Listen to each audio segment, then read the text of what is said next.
Birthday parties, dance-offs, secrets revealed, the return of Chuck Clayton. More people may come from the South Side than we know. So many things came out in this episode of Riverdale. What the hell, Riverdale? What the hell, Riverdale? What the hell, Riverdale? Doobie doobie doo. Hi, I'm Andre and I'm a black nerd, and it's time once again for another episode of What the Hell, Riverdale, Reviewdale, a recap of the new episode of the CW series Riverdale. This is a little bit later than usual. Reason being is because, one, Star Wars took over the internet, so I had to talk about that. I made a video about that. Also, DVR destroyed my episode of Riverdale. So I was watching Riverdale, and then all of a sudden my TV and my DVR cut off at the same time. And I cut it back on, and the episode of Riverdale gone. Turns out there was an update to my DVR box, and at the time it was updating, I was watching and recording Riverdale, and the DVR was like, does not compute, and then the episode was gone. So a special shout out to the CW app,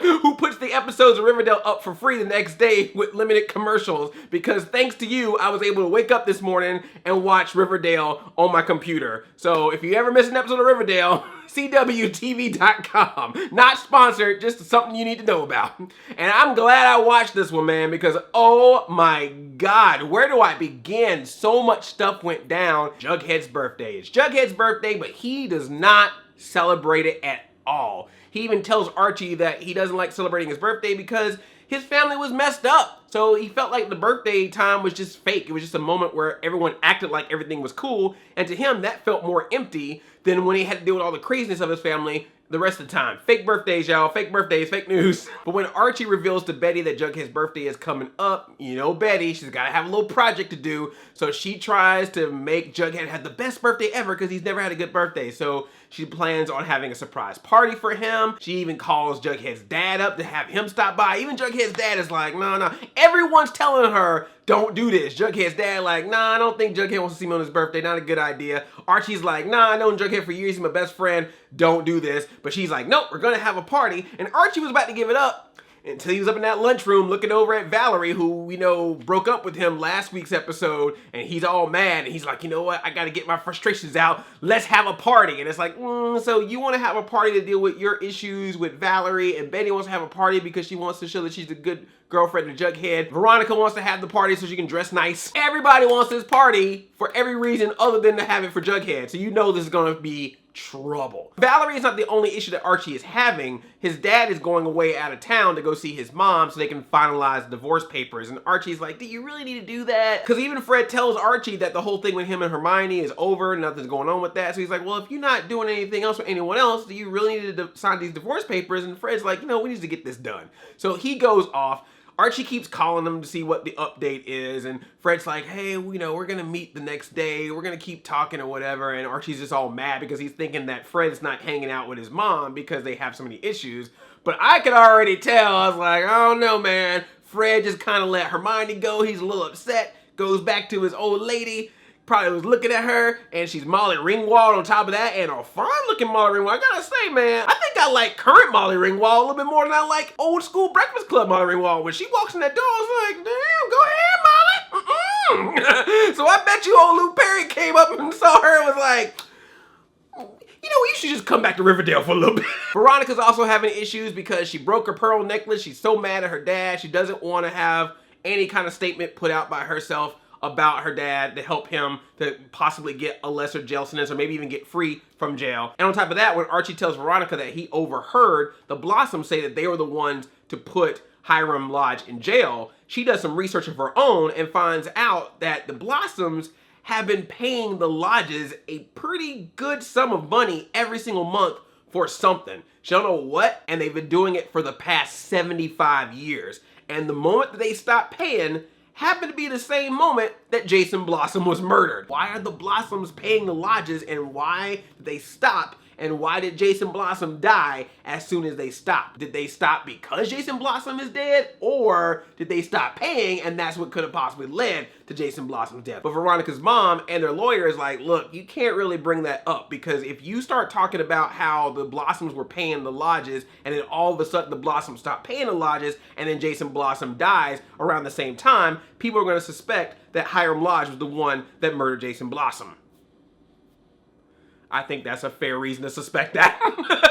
As a matter of fact, I think that should be noted. And to make matters worse, through their lawyer, she gets a note from her dad that's all like, hey, you know, I'm not gonna tell you what to do or anything, but I'm just saying, if you don't talk on my behalf to make it sound like I'm a good person, then it may not be just me that looks like a bad person. Your mom may also get wrapped up into this too, and she may not be as innocent as you think she is. I was like, dang. Hiram Lodge just straight up threatened his daughter to talk on his behalf, or else both parents are going down. That's cold, Hiram. I love that I have not seen Hiram, and yet he's one of my favorite characters on the show. I know that eventually they're gonna have to cast him. I think he's gonna cast him and have him be an actual person you see in season 2, but there's something kind of fun of him being a character that you don't see at all.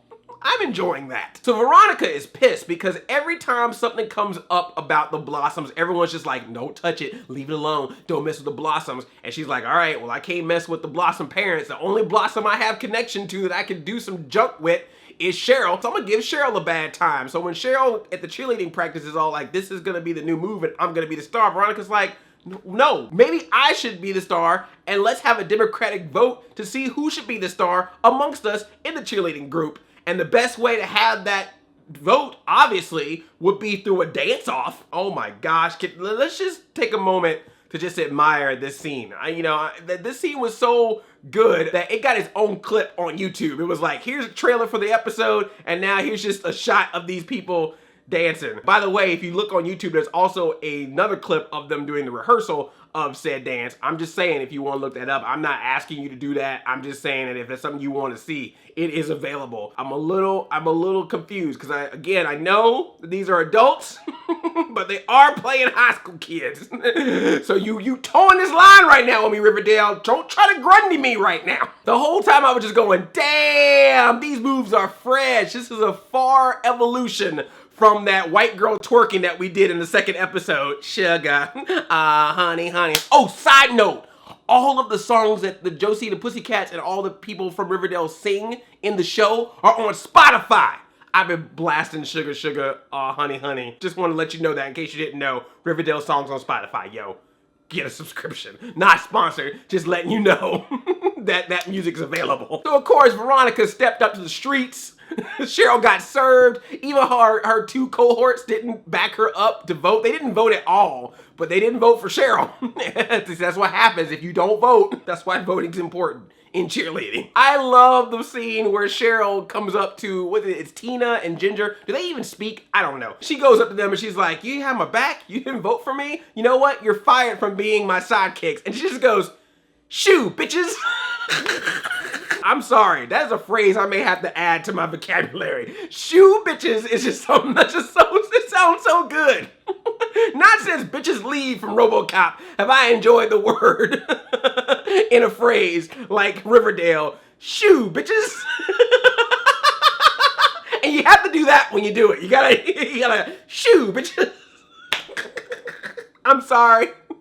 I'm not bleeping that either, because you gotta hear it the way it's said to really truly appreciate it. One more time. Shoo, bitches.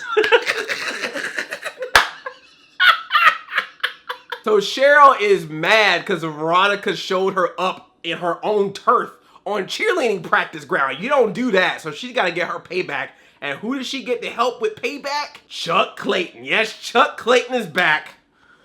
Oh, Chuck Clayton. Y'all know, if you remember the last time Chuck Clayton was here, I made it very clear that this is the thorn in my side with Riverdale, because I get there's all this drama and I get there's different versions of these characters, but Chuck Clayton in the comics was the sweetest, kindest dude. The worst thing he ever did was maybe forget to take Nancy out to dinner one night because he was too busy drawing. The dude was a cartoonist. He was a football player and a cartoonist in the comics. He was a good black man. And now you put him on here and it's, hey, I'm a playboy and I sexually harass women and I am all cool and fly. And you've never seen this stereotype before from a black guy on a TV show. Chuck Clayton. But yet he's so good at it. That's what makes me so mad. I'm like, I don't like what you did with Chuck Clayton. But boy, is Chuck Clayton really just indulging in this fact that he's just the mean Chuck Clayton. He's over there hanging out with Ethel and Betty loses her mind. She's all like, what are you doing to Ethel? What are you talking to her about? He's like, hey, hold up. I'm just apologizing. We're all cool here. Are you cool, Betty? don't go dark Betty on me. He actually said, don't go dark Betty on me. It's like, man, does Chuck Clayton be watching the videos? Did he see my recap? And he was like, I got a line to add to the show this week, y'all. We gonna call her Dark Betty. And I don't know, man, there is something about Betty. When it comes to Chuck Clayton, she did an Arthur meme. She did a close-up of her hand and she balled it up into a fist, but it was so tight that when she opened her hands back up, she had little crevices in her hand because she had dug her nails in so deep. That's how mad she was. We also get a little bit of time with Betty and her mom. Betty's mom is now working as a parental advisor for the Blue and Gold. And she has a nice talk with Betty, and Betty's all like, yeah, I'm planning a party for Jughead. And Betty's mom's like, you really like Jughead? And she's like, yeah. And she's like, all right, that's cool. Just a little tip for you. Don't put all your secrets out there to Jughead, because she did that. Betty's mom did that with Hal. And she said that Hal used some of her secrets and her fears against her. And Betty was like, what secrets? What fears? And Alice was like, let's just say you don't know as much about my past that you need to know. I'm still dealing with some stuff. I was like, oh boy, what, you got more secrets? Jeez, how many secrets do these Coopers have? But of course, Betty doesn't listen. She decides to have this party. She goes off with Jughead to a movie theater because usually his tradition for his birthday is that he and Archie goes to the movies together. But this time, Archie was like, nah, you take Betty because she's your girl now. And he's like, okay, I guess so. And then when they leave the movie theater, come back home, surprise, it's a birthday party, and it's Archie with Betty and Veronica and Kevin and Ethel. And Jughead's kind of freaking out a little bit. He's like, no, I don't like this. This is not a thing. I mean, if you and Archie were just here, that'd be cool. But you know, I don't know Veronica that much. And then Kevin, and I don't even know why Ethel's here. I haven't even had a scene with her. Okay, maybe this is just me, but I might be reading way into this, but was it just me that felt like Ethel was kind of checking Jughead out the entire time? There was a couple times where she would just be in the corner looking at Jughead while everyone else was hanging out. And there was at one point where Jughead was about to leave and she was like, wait, Jughead, you gotta have some cake. And I was like, I don't know, man. I think Ethel might be like Jughead, which that would make sense because if you know from the comic books, Ethel was the one that was always chasing after Jughead. Jughead would be running away from Ethel. She loved him so much. So I don't know if that was like a little subtle sprinkle, because why else was she there? Like, there was no other reason for Ethel to be at this party. And then all of a sudden Joaquin shows up and he's like, oh, okay, now I see Kevin's boyfriend, which is cool. I'm cool with that. Just, I don't know him. Why are these people here? You confusing Jughead. Oh, and not only do they have this surprise party, but then Betty comes out with a cake. And she sings happy birthday to Jughead. And I'm sorry, I was very confused by this happy birthday. Because part of me was all like, this is a little scary. He even says it, Jughead even says, this is haunting when she sings it. But at the same time, if that were also just as sexual as it was haunting, I was like, I'm scared and I'm turned on at the same time. She comes out with that cake. Happy birthday, happy birthday. And it's all close up on her face. To you. I was like, get. When's my birthday? Again, stop trying to grunt at me right now. Cause god dang it. Man, I don't know what it is. I was like trying to read that happy birthday, but there was just something kind of like weird about it. Cause it was very sensual, but yet it was also very haunting. And I just don't know. Was Betty just in a different place? I'm telling you, man, something about Betty. She keeps referring to this whole like other side or dark side or inner side that she doesn't know what to do with or doesn't know how to let out or doesn't know why it even exists. And I think that's gonna come back hard, man. Oh, that other part earlier where they were at the movie theater and he was like, I didn't think you would like American Werewolf in London. She was like, oh, you don't know about me, Jughead. I really like the beast within. I was like, oh, shoot. There's just a rebel in her that just wants to come out, but she's never been able to do that because of the strict guidance of her parents, which is probably close to how Polly was. I don't know. I don't know if more of Dark Betty or whatever other side of Betty is coming out. I think it's just she wants to let loose and she's just not been able to do that. But eventually, I think she's gonna full on let loose. And when that day comes, that's an episode of Riverdale I cannot wait for. But in the meantime, can everybody have a birthday in an episode of Riverdale just so I can see that again? Happy birthday. And then it gets worse because of course Cheryl Blossom's like, you can't have a party without me. And then Chuck Clayton shows up too. He's like, I gotta be here too. And then Moose is coming in, who needs a keg? And then Archie's just like, F it. I lost my girlfriend, my parents getting divorced, I'm mad, I already had a couple of drinks. Party over here. So now this party has gone out of control. The fisheye lens is everywhere. Just one question, because I didn't do a lot of parties when I was in high school. Is it tradition that anytime you have a party like this, that all the dudes just have to randomly dance with each other with the shirts off? I don't know what kind of parties you've been going to, Riverdale writers. I mean, it wasn't like 2 minutes into that party. Shirts off! Jughead is losing it. He traps himself up in the garage, doesn't want any part of his own party. And then it gets even crazier when his dad shows up with a present. And he's like, oh, hey, Jughead, I'm just gonna go in the house real quick and hang out at this high school party. Your middle-aged dad. And you're like, yeah, that makes sense. And then Forsyth, Jughead's dad, catches Joaquin and Kevin make it out. And he's like, well, look at this. What do we have here? You can cut the sexual tension with a knife. Hey, Joaquin, let's go and talk about stuff over here, upstairs. What you doing, man? So, of course, they're having their little meeting again. As you know, Joaquin and Forsyth are working together, plotting something. Forsyth does not want Hiram to be connected in any kind of way to the possible murder of Jason Blossom, because he's like, we work for him, so that could be bad for us. They're having this whole conversation, and they don't realize that Alice Cooper next door, spying. She pulling a straight up Gladys Kravitz on them. And Veronica sees Jughead's dad there, but she doesn't know that's Jughead's dad. She only knows him as that guy that was pressuring her mom for money earlier when she was working at Pop's Diner. And then that's when they revealed to her, oh yeah, that's Jughead's dad. And she's like, what? And then she says the perfect line for the show, the plot thickens. Ain't that the true fruit? What the hell, Riverdale? Jughead's all yelling at Betty like, why would you bring him here? There's alcohol here. You know my dad's a drunk. She's like, I didn't know that this was gonna happen. I just want to give you a party. Betty tries to get Chuck to leave. She's like, what are you doing here? Get out of the house. And he's like, hey, I just came to the party, you know. Don't come in here with that nice girl act. I've seen you be bad. Actually, I think about it every night in bed. And she slaps him in the face. I was like, Chuck, this is not the Chuck Clayton from the comics. I hate you, Chuck. And yet, you do it so well. But I feel like this should have been a Reggie thing. I blame 13 Reasons Why.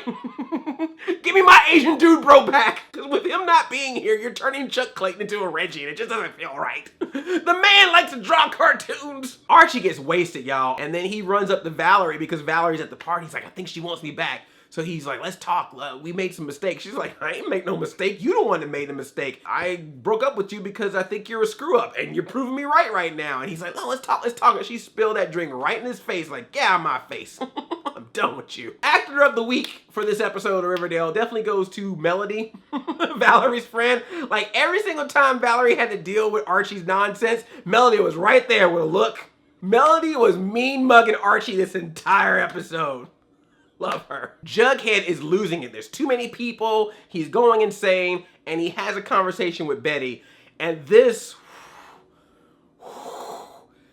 part was intense. Because Jughead just loses it. He's like, why did you do this for me? You know I don't like these things. I'm weird. I wear a weird hat. I wear a crown on my head. That's odd. I'm different. I don't fit in and I don't want to fit in. This is not me. Jughead's like, I'm not wired to be normal. I'm like, man, I don't know if that was his way of basically saying that, you know, maybe there's something mentally different about him. Like, I don't know if he's saying he's like autistic or on the spectrum, or if it's just that he's just a kid that don't like to get along with other kids. He's a lone wolf. Oh. And then he even goes, and you're not me either. You're the cheerleader. You're the girl next door. And Betty's like, don't call me the girl next door. He's like, well, that's what you are. And I'm the outsider. I'm the outcast, the weird boy. We are not supposed to be a couple. And she's like, no, I really like you. He's like, why? Because I'm a project for you right now? Or because you're slumming it up with me? Because you're sad about things? How do I know that when Archie likes you again, you're going to leave me? And I was like, damn. Like, I thought these things, but you just said them. Did you read my mind, Jughead? Damn, because I mean, it was rough to hear that, but at the same time, I'm like, yeah, this is pretty much exactly what I was thinking. Just when you think things couldn't get worse, Jughead tries to leave, and Cheryl and Chuck are like, nah, you ain't leaving, buddy. Party ain't done yet. Locks the door. We're gonna play a little game. It's gonna be like Truth or Dare, except there's no dare. It's just a bunch of truths and a bunch of secrets revealed. And this scene, oh my God, everybody just puts everything out on the table. Everybody knows everything now. It's insane. Cheryl talks about that time that Archie and Veronica made out at her party for the 7 Minutes in Heaven thing. And then Veronica, like I thought we were gonna go like little baby steps. Veronica just took it right up to the part that everybody thought, but nobody in this show ever said. And she finally came out and said it. She's like, how do we know that you ain't killed Jason? She's like, I didn't kill Jason. She's like, well, I don't know, because you seem to like Jason a lot. maybe too much. Maybe in a way that he didn't like you liking back. So that's why he went to Polly and you got so mad about it that you shot him in the face. She freaking accused Cheryl of that twin cest show, and I was like, oh, she did not. Again, something that we've been thinking about for a long time, but finally someone in the show like just put it out there, and Cheryl didn't say no. She just started crying, but she didn't deny it. I'm just saying. And then freaking Dilton Doily, who brought him to the party? Yeah, he gonna just put out Archie's business all up in there, man. He's like, yeah, I saw Miss Grundy's car over by the lake that July 4th weekend. And I remember that Archie was there too. Oh, snap. And everybody's like, oh man, Archie, Miss Grundy. And then Cheryl was like, is that why you became a mediocre musician overnight? I was like, God dang it, man. Shade is being thrown. And then Chuck Clayton, of course, he had the big bombshell. He's like, everybody's sweet girl next door, Betty Cooper, came dressed in some black outfit and a bad black wig, drugged me, put me underwater, put maple syrup all over my head, and made me confess. And then he turned over to Jughead. He's like, but you knew that already, didn't you, Jughead? Oh, and then Jughead just straight punch, and then Chuck punches him back. I'm like, Chuck, seriously, his dad is like right there. I love that his dad was also there for all this information to come out. What the heck, Jughead's dad? Why did you let this happen? And just when everyone is leaving the party, Forsythe's about to go away, and then Alice Cooper confronts him and is like, hey, what you doing here? Shouldn't you be in the South Side? Why are you around here? And he's like, hey, you can act all uppity all you want to, like you from here, but we know where you truly from. Alice Cooper is apparently from the South Side, just like Forsythe, but somehow she moved on up. And he said something like a snake never fully peels her skin or something like that. So I'm like, whoa, was Alice Cooper a South Side serpent that somehow turned good because she was with Hal?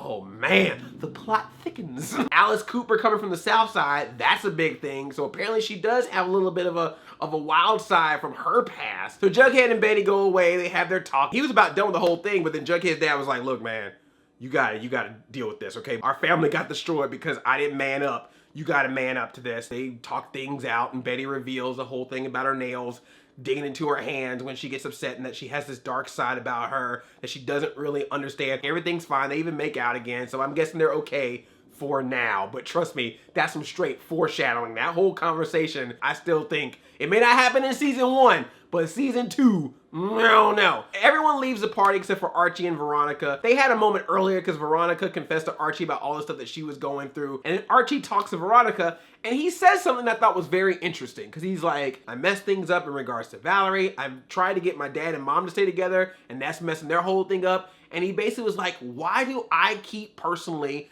screwing everything up, messing everything up, breaking everything apart?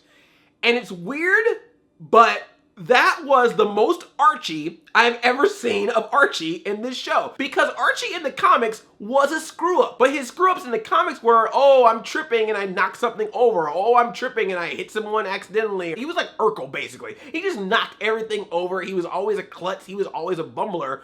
So they basically took that attribute of Archie and turned it less into a physical screw up and more into a mental screw up in this show. And I was like, dang. So they took a characteristic of Archie, took it a completely different way and made it work for Riverdale.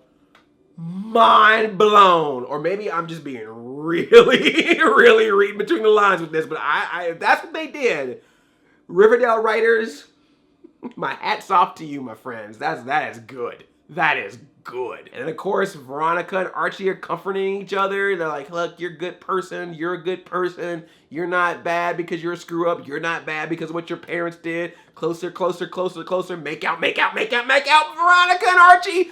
Now we're getting straight up traditional Archie right there. Veronica and Archie kissing. And then Veronica wakes up the next morning still at Archie's place. So Veronica wakes up in Archie's bed, but she still has her clothes on. And Archie is asleep on the ground in Jughead's like futon bed or his like fold out mattress. Did they do it? Or did she just fall asleep being comforted by Archie? Because when she leaves, she runs into Jughead downstairs and he's all like, I won't tell. And then she even covers it up with her mom saying that she stayed over at Betty's house. So I was like, what went down? What do you think? Do you think that they actually had a little bit of fun? Or do you think it was just one of those things where they made out and she just passed out and he was a good guy and put her in bed and then slept on the side to be a gentleman. Veronica has a talk with Smithers. Is like, Smithers, you know my family, you know my dad and mom for a long time. Would you say my dad's a good person? And Smithers is all like, I'd rather not say. He's like, I don't want to keep this job, woman. What you trying to do to me? And then she's like, is my mom a good person? And he's like, oh, she's the greatest. I love her. She's the best. She's the most kindest woman I ever met. And I'm like, is she, Smithers? Are you saying that because it's true? Or are you saying that because you and her, y'all good buddies, you covering up for her? Then Veronica, from that information, decides, okay, I will speak on behalf of Hiram, speak good to his character, say that both of my parents love me very much. That's a nice diplomatic way to give a statement without going into too much detail. And an old Hiram gets found out and sent her a little present in the mail. Pearl necklace. I was like, dang. Hiram is freaking messing with y'all. Best character ever that you don't see at all. Veronica goes up to Betty and Jughead and like, look, I want in on this whole investigation thing. Apparently, something's being hidden with my family. I want all the truth to get out there. I need this. And then Archie cleaning his house.